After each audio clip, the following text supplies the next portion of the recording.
Bonjour, c'est Ursule encore.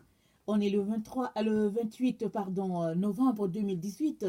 Je viens sonner la trompette ce matin encore et je viens nous encourager à demeurer dans le Seigneur. Vous savez, c'est si facile de s'écarter du chemin. Alors, à force souvent de faire les mêmes choses, alors on a l'impression qu'au fait, on est toujours sur le droit chemin alors qu'on s'en est déjà écarté. Alors, je viens nous encourager à une vie d'intimité, une vie centrée sur Jésus, les yeux dans les yeux du Seigneur. Et ça demande un sacrifice. Ça demande qu'on prenne du temps avec le Seigneur. Ça demande qu'on laisse de côté certaines choses et qu'on donne la priorité à Jésus. Ça demande que on décide que on n'a pas de temps. On n'a pas de temps, mais on va couper à cet endroit-ci parce que ça, c'est pour Jésus. Alors, c'est très important qu'on puisse vraiment rester connecté au CEP afin de ne pas en être coupé. Amen. Donc, aujourd'hui, je viens continuer sur le tabernacle et je parle aujourd'hui du tabernacle, de l'huile et des 10 vierges. Alors, dont le Seigneur m'a donné la grâce de pouvoir apporter les messages sur le tabernacle en faisant des analogies avec des textes bibliques. Et puis, bon, on va mieux saisir certaines choses. Amen. Donc, j'aimerais ça qu'on lise Exode 27, le verset 20 à 21. C'est les instructions de l'Éternel à Moïse pour ce qui est de la fabrication de toutes ces choses-là qui devaient être dans le tabernacle. Alors, Exode 27, le verset 20 à 21. L'Éternel qui parle. Tu ordonneras aux enfants d'Israël de t'apporter pour le chandelier de l'huile pure d'olive concassée afin d'entretenir les lampes continuellement. C'est dans la tente d'assignation, en dehors du voile qui est devant le témoignage, qu'Aaron et ses fils la prépareront pour que les lampes brûlent du soir au matin en présence de l'Éternel. C'est une loi perpétuelle pour leurs descendants et que devront observer les enfants d'Israël. Donc voilà, Dieu a donné les consignes à Moïse en ce qui concerne comment fabriquer cette huile-là. Et puis, donc voilà, et nous savons tous que l'huile, c'est le Saint-Esprit.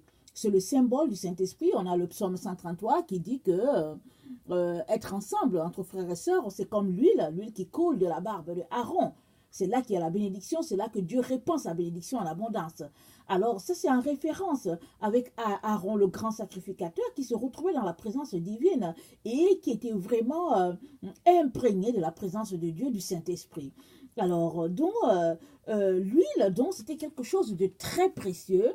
C'était quelque chose que ce n'était pas ceux-là qui apportaient les olives concassées qui le faisaient, qui le fabriquaient chez eux, mais c'était les sacrificateurs eux-mêmes qui le faisaient, parce que Dieu a donné des consignes strictes à ce propos. J'aimerais aussi qu'on lise Exode 25, le verset 31 à 40.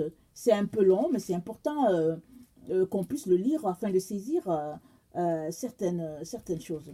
Alors 25, le 31 à 40. Tu feras un chandelier d'or pur. Ce chandelier sera fait d'or battu. Son pied, sa tige, ses calices, ses pommes et ses fleurs seront d'une même pièce.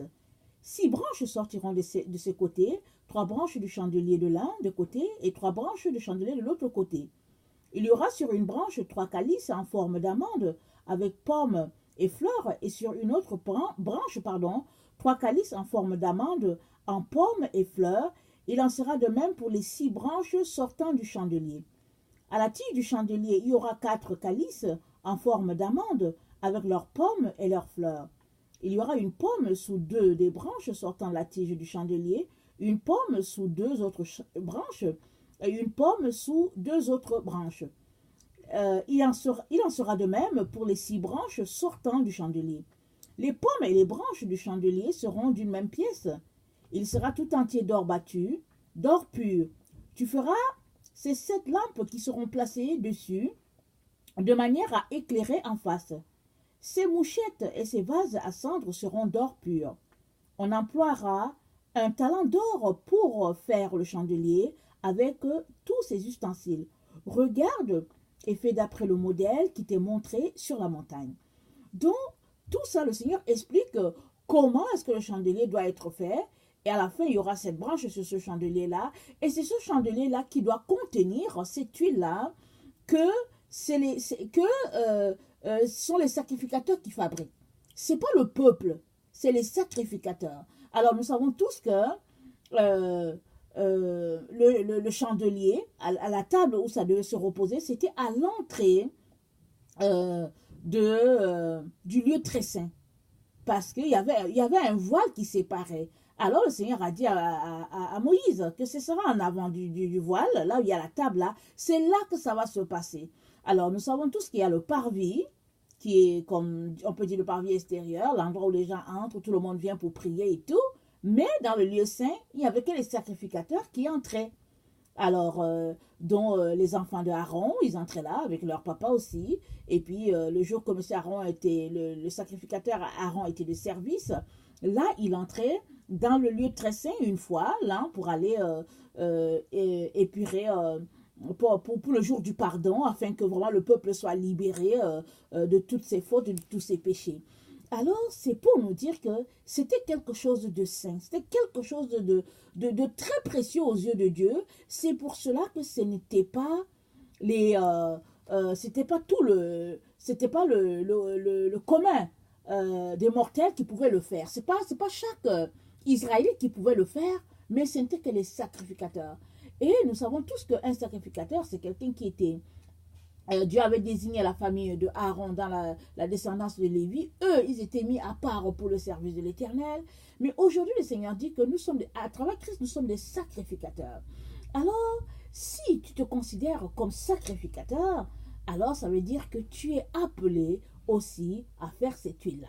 Donc maintenant, on va regarder comment faire de l'huile.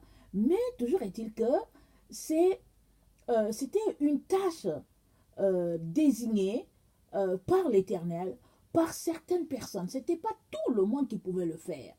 Et pour toi et moi, le Seigneur est en train de nous dire que est-ce que tu te considères comme un sacrificateur? Est-ce que tu as donné ta vie à Jésus-Christ? Est-ce que tu as lavé ta robe dans le sang de l'agneau? Est-ce que vraiment tu as accepté le sacrifice de Jésus? Est-ce que tu portes ta croix? Est-ce que tu le suis avec ta croix? Si c'est ça, alors tu es sacrificateur et tu es appelé à faire de l'huile. Tu es appelé à en produire. Donc c'est ça que le Seigneur est en train de nous dire ici. Alors j'aimerais ça aussi qu'on lise, je pense que c'est 2 Chroniques 7, le verset 1 à 3. J'espère que je vais retrouver mon passage. 2 Chroniques 7, le verset 1 à 3, ça dit ceci. Pour montrer un peu comment la présence de Dieu vient à l'endroit où Dieu est honoré, Dieu est élevé. Alors, lorsque Salomon eut achevé de prier, le feu descendit du ciel et consuma l'holocauste et les sacrifices, et la gloire de l'Éternel remplit la maison. Les sacrificateurs ne pouvaient entrer dans la maison de l'Éternel, car la gloire de l'Éternel remplissait la maison de l'Éternel.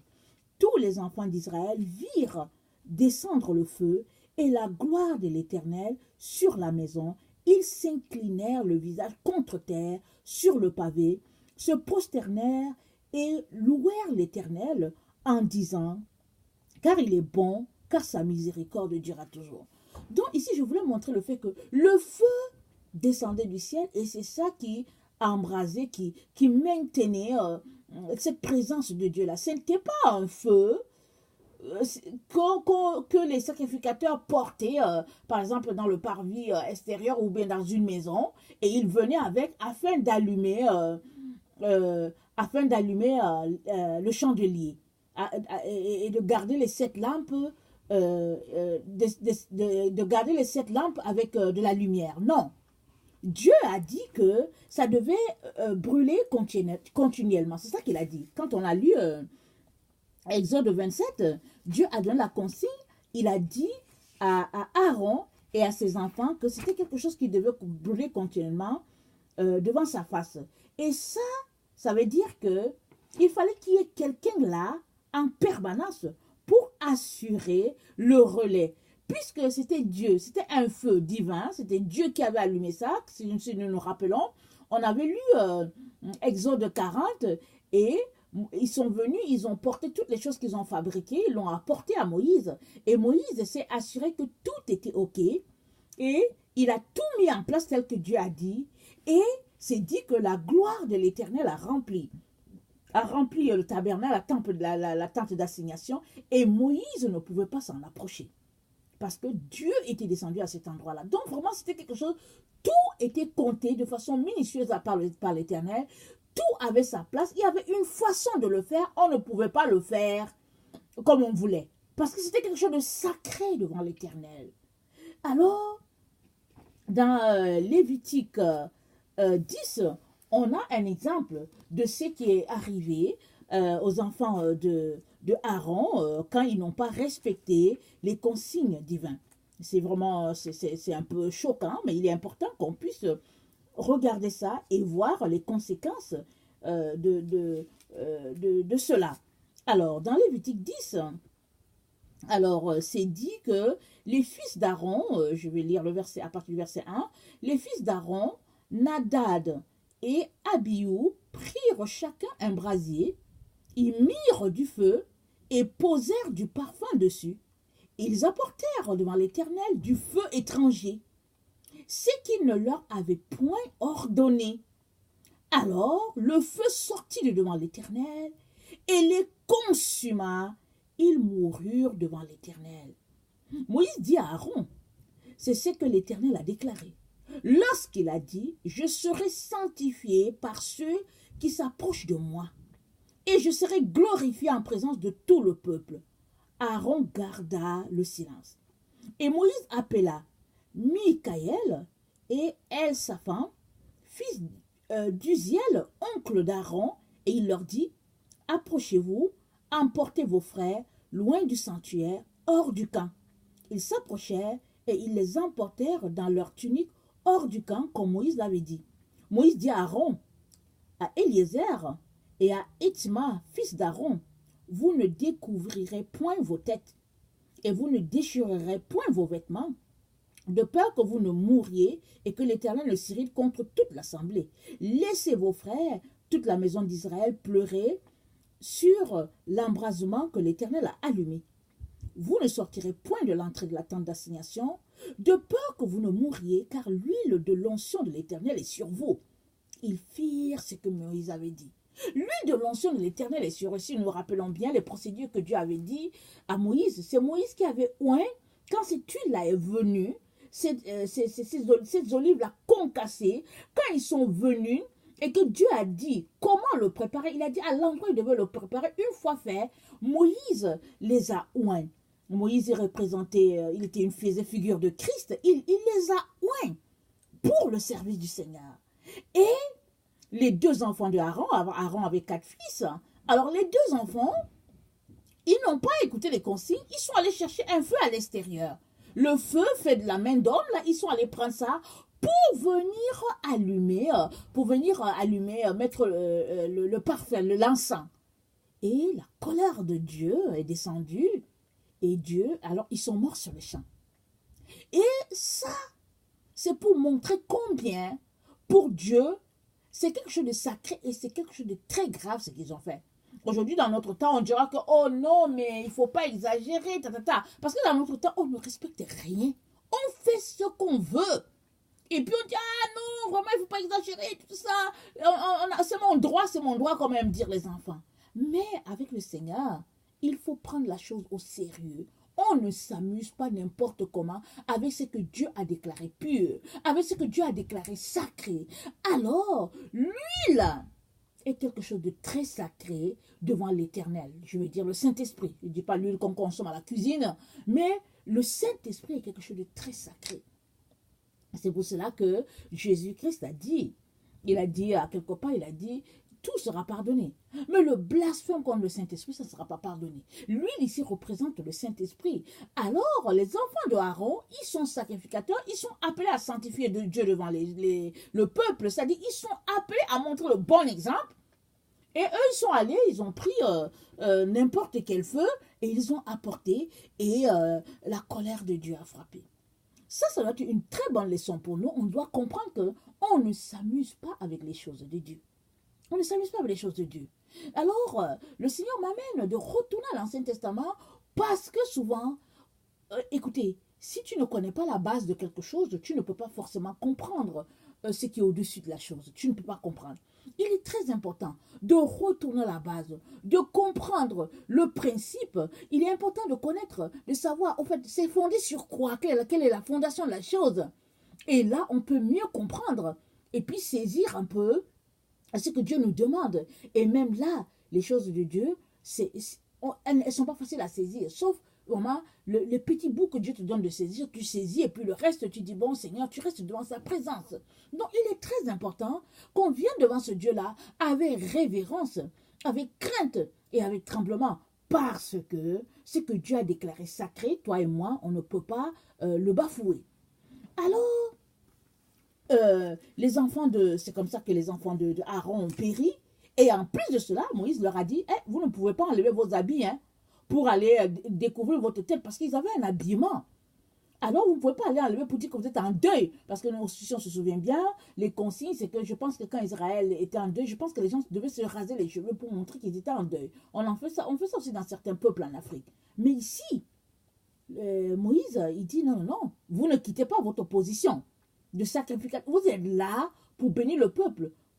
Peut-être ont-ils pleuré en silence, moi je ne sais pas, mais il leur a dit, hey, vous ne quittez pas votre place, vous restez ici et puis laissez les autres là-bas les pleurer.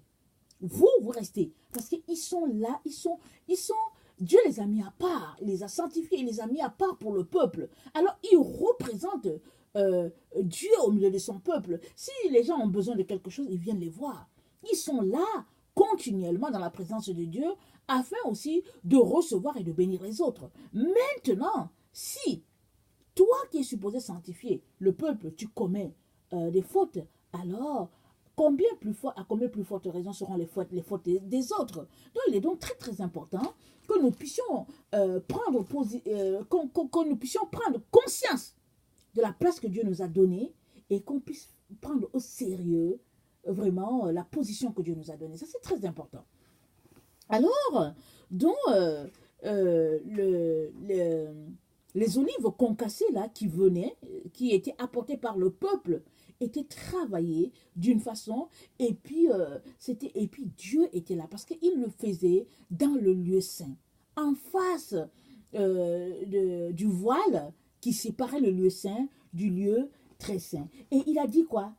Dieu a dit quoi? Il a dit que il faut veiller à ce que la lumière puisse briller continuellement, qu'il y ait de la lumière continuellement. Ça veut dire que dans la nuit, il faut qu'il y ait la lumière. Dans le jour, il faut qu'il y ait la lumière. Ça veut dire que les enfants de Aaron se relayaient. C'est-à-dire qu'il y avait quelqu'un qui était là, qui devait être certainement de service, qui ne devait pas dormir parce qu'il ne fallait pas que cette lumière-là s'éteigne. Et Dieu a dit que ce sera une loi perpétuelle pour les descendants de Aaron. Il leur a dit ça à la consigne. Il dit, vous devez observer cela, et c'est comme ça que ça va se passer. Et pour nous, c'est en train de nous dire que nous ne pouvons pas laisser aller le Saint-Esprit. Nous ne pouvons pas éteindre le feu du Saint-Esprit qui est en nous. D'abord, une fois que nous devenons chrétiens, ce n'est pas le Saint-Esprit que nous devenons chrétiens, mais il est de notre responsabilité d'attiser le feu. Parce que le Seigneur a mis déjà ce feu-là en nous. Parce que ce feu-là, le premier feu, c'est-à-dire qui est parti dans la tente d'assignation, ce premier feu-là qui est parti, le Seigneur a apporté le premier feu. Alors Dieu a dit à Moïse, veille, dis à Aaron que ce feu-là ne doit jamais s'éteindre. Alors, le feu du Saint-Esprit, c'est le Seigneur qui nous l'a donné en premier. Ce n'est pas toi qui allais chercher ton feu. Tu acceptes le Seigneur Jésus-Christ par le Saint-Esprit. Alors, une fois que tu l'as, le Seigneur dit, veille à ce que cette flamme-là ne s'éteigne pas. Alors, c'est ta responsabilité et la mienne de tout faire pour garder cette huile-là allumée. Et ça nécessite qu'on puisse quitter le parvis et arriver au lieu saint. Parce qu'il y a le parvis il y a le lieu saint, là où il y a le Saint-Esprit. Il y a le lieu très saint, là où il y a le baptême de feu. Et il nous est, je veux dire que chaque chrétien est appelé à entrer d'abord par la porte qui est Jésus, arriver par le parvis, traverser le parvis, arriver dans le lieu saint, traverser le lieu saint et arriver dans le saint des saints. Avant, c'était juste les sacrificateurs et Aaron qui avaient accès à cet endroit-là. Mais, avec la mort de Jésus-Christ sur la croix, le voile qui s'est déchiré, l'accès est devenu accessible à tout le monde. Alors, il est de ta responsabilité et de la mienne de garder ce feu-là allumé et de l'attiser, parce que le feu, il peut changer d'intensité. Il peut diminuer et il peut augmenter. Alors, il est de notre responsabilité de faire tout pour que ce feu-là soit constamment allumé, de telle sorte que, une fois baptisé par ce feu-là, quand ça sera vraiment intense, on puisse se retrouver dans le Saint des Saints. Alors, le Seigneur est en train de nous dire ici que nous ne pouvons pas éteindre ce feu-là que lui, il a mis. Gare à la personne qui s'organisera pour que ce feu-là soit éteint. Il rencontrera le Saint des Saints un jour. Parce que si maintenant ça ne te dit rien, mais une fois que tu fermes les yeux à ce monde-là, tu trembles à l'idée que tu vas rencontrer ce Dieu-là si tu es parti de cette terre en n'ayant pas mis ta vie en règle avec lui. Il est donc très important que nous puissions faire très attention à notre marche avec le Seigneur Jésus-Christ. Parce que ce n'est pas de l'amusement. Il y a beaucoup d'enfants de Dieu qui, malheureusement, se retrouvent au fait loin de leur Seigneur, tout simplement parce qu'ils n'ont pas compris l'importance de garder la lampe allumée. Vous savez, souvent, on donne notre vie à Jésus-Christ, on se retrouve dans les dénominations, et c'est là que nous perdons tout. C'est là que la petite foi que nous avons meurt. Pourquoi? Parce que souvent on arrive dans la dénomination, ça devient des pratiques A, B, C, D, et puis bon, bien, ça vient, on nous dit que bon, anyway, on est sauvé, et puis bon, on a besoin de rien, et puis on va se retrouver au paradis. Donc, toutes sortes de théories mensongères qui circulent dans le milieu chrétien, afin vraiment de refroidir carrément l'enfant de Dieu. Mais tu n'accuseras personne. Tu n'as pas un jour devant Dieu pour dire que, oh oui, c'est la faute de mon pasteur, oh c'est la faute des anciens de l'église, oh c'est la faute de telle personne. C'est ta responsabilité. Si tu es un adulte, c'est ta responsabilité de veiller à ce que ta lampe soit allumée parce que tu es sacrificateur désormais. Une fois que tu as Jésus-Christ dans ta vie, tu es sacrificateur parce que Jésus-Christ a fait de nous un royaume de sacrificateurs, n'est-ce pas? C'est ça que la parole de Dieu dit. Alors, il est donc important qu'on puisse prendre conscience de notre rôle, du nom que Dieu nous donne et qu'on puisse porter vraiment notre nom. Donc, c'est ça. Et oui, il est important donc que quelqu'un reste là continuellement, dont les enfants de Aaron se relayaient pour que la flamme reste allumée et que ça ne puisse pas s'éteindre. Et puis aussi, il a dit que ce sera une loi continuelle, ça veut dire que le peuple a été choisi, les Lévites ont été choisis pour cela. Aaron a été mis de côté avec ses fils pour que Dieu soit sanctifié au milieu d'eux. Alors il est donc important qu'ils respectent cela. Si bien que quand les deux là n'ont pas respecté, les deux enfants d'Aaron, ben, ils sont morts sur le champ. Ils sont allés prendre un feu, en tout cas, et ils sont morts. Alors faisons très attention. Alors, maintenant, ce passage aussi nous dit que c'est à toi et à moi de travailler pour que notre lumière soit toujours allumée. Alors, comment cela se fait-il? Ça peut se faire à travers la louange, à travers la lecture de la parole, à travers une marche quotidienne de proximité avec le Seigneur Jésus-Christ. Et ça se fait en nous dépouillant des œuvres de la chair pour revêtir les œuvres de l'esprit. Ça se fait en choisissant Jésus-Christ et lui seul, en laissant de côté le monde. C'est pas vrai qu'on est sanctifié une fois pour toutes. Il y a beaucoup d'enfants de Dieu qui croient cela. Ce n'est pas vrai qu'on est sanctifié une fois pour toutes. Non. Chaque jour, tu viens devant le Seigneur pour te débarrasser de tout ce qui est charnel. On est des humains. On n'est pas des robots. On a des émotions. Dieu nous a fait. On est des êtres de chair. Alors la chair, ça fait mal, ça souffre et tout, on vit beaucoup de choses. Mais le Seigneur veut qu'on puisse surpasser cet aspect-là de notre humanité pour tout simplement rester connecté à ce qui est spirituel. Et cela demande un travail de ta part, s'il te plaît. Tu ne peux pas venir t'asseoir devant la télévision et penser que la sanctification va se faire par elle-même. Tu ne peux pas venir t'asseoir devant Internet. Tu ne peux pas passer ton temps vraiment dans les divertissements du monde et penser que ça va se faire comme ça. Non. Ça demande de la persévérance, ça demande de la ténacité, ça demande de la foi, ça demande de la bonne volonté, ça demande de la crainte de l'Éternel, ça demande une mise de côté de ton temps. Donc vraiment, le Seigneur regarde ces choses-là. C'est pour cela que le Seigneur nous dit que l'amour se mesure en temps. Parce que si tu aimes le Seigneur, quel est le temps que tu lui consacres? Quel est le temps que tu consacres à ton Seigneur? Parce que si tu dis que Jésus-Christ, je t'aime, et que tu es dans tous les colisées pour regarder tous les matchs, ou bien que tu t'intéresses à tout ce qui ne glorifie pas ton Père, il y a un problème. Il est donc important que tu puisses revenir à l'essentiel, que tu puisses retourner au pied de la croix, demander pardon et te remettre sur les rails, afin que ta flamme ne puisse pas s'éteindre. Parce que si tu éteins cette flamme-là que Dieu a mis en toi, alors tu rendras compte. Alors c'est pour cela que les 10 vierges, quand le Seigneur a parlé de la parabole, nous nous souvenons bien, il y a 5 qui sont appelées sages et les 5 autres ont été appelées folles. Pourquoi est-ce que les folles ont été appelées ainsi? C'est qu'elles sont parties à la rencontre du Messie, de l'époux, pardon, et elles n'ont pas pris d'huile dans leur lampe. Alors comment est-ce qu'elles vont veiller? Alors pourquoi n'ont-elles pas pris d'huile?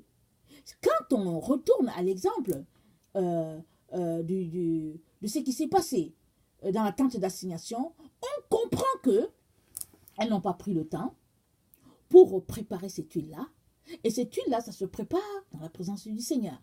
Alors si nous nous rappelons bien dans la parabole, celles qui avaient de l'huile leur ont dit, allez-y en acheter chez ceux qui en vendent. Quels sont les gens qui vendent de l'huile? C'est Dieu le Père et Dieu le Fils. C'est là-bas que tu vas trouver ton huile. Alors tu le trouves comment? Dans sa présence. Tu viens, tu prends du temps avec lui, tu prends le temps pour te repentir, tu prends le temps pour l'aimer, tu prends le temps pour lire la parole, pour prier, tu prends le temps pour te dépouiller de toi-même, tu prends le temps pour supplier, pour vraiment lui demander de venir vraiment t'enseigner, s'imprégner en toi.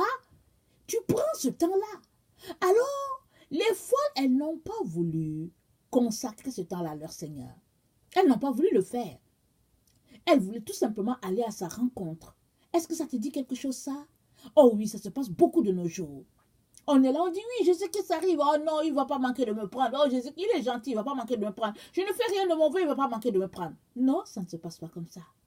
Seuls ceux-là qui prennent le temps pour apprêter leur huile, comme les sacrificateurs le faisaient dans le lieu saint, qui prennent ce temps-là, précieux-là, seuls ceux-là entreront quand l'époux viendra. C'est à ces 5-là qu'il ouvrira la porte, qu'il dira d'entrer. Et il a dit aux autres, je ne vous connais pas. Parce que ce que Dieu a appelé précieux, les 5 autres-là, ils ont bafoué cela. Ils n'ont pas considéré ce que Dieu a considéré. Alors faisons très, très attention. Faisons très attention à notre marche quotidienne avec le Seigneur. Ne nous laissons pas tromper, ne nous laissons pas berner, leurrer par des théories par-ci et puis par-là, nous disant que, au fait, on est sauvé, on n'a plus besoin de rien, et puis bon, voilà. Le salut, la Bible nous dit quoi? C'est Paul qui dit, c'est en espérance qu'on est sauvé. Alors, il est en train de dire qu'au fait, oui, tu es sauvé, mais tu ne l'as pas encore le salut. Le salut, tu ne l'as pas là, c'est pas sous tes yeux là. Parce que le salut, on le vivra, soit une fois que tu fermes les yeux à ce monde, bon, ça veut dire que tu es mort, tu n'es plus ici sur cette terre, alors si tu as marché avec le Seigneur, tu seras avec lui, et ou bien, tu es là, tu es vivant sur cette terre, et finalement, tu te retrouves dans la présence de Dieu, quand il va vraiment se manifester, tu vas te retrouver dans sa présence, et c'est là que c'est quelque chose de concret.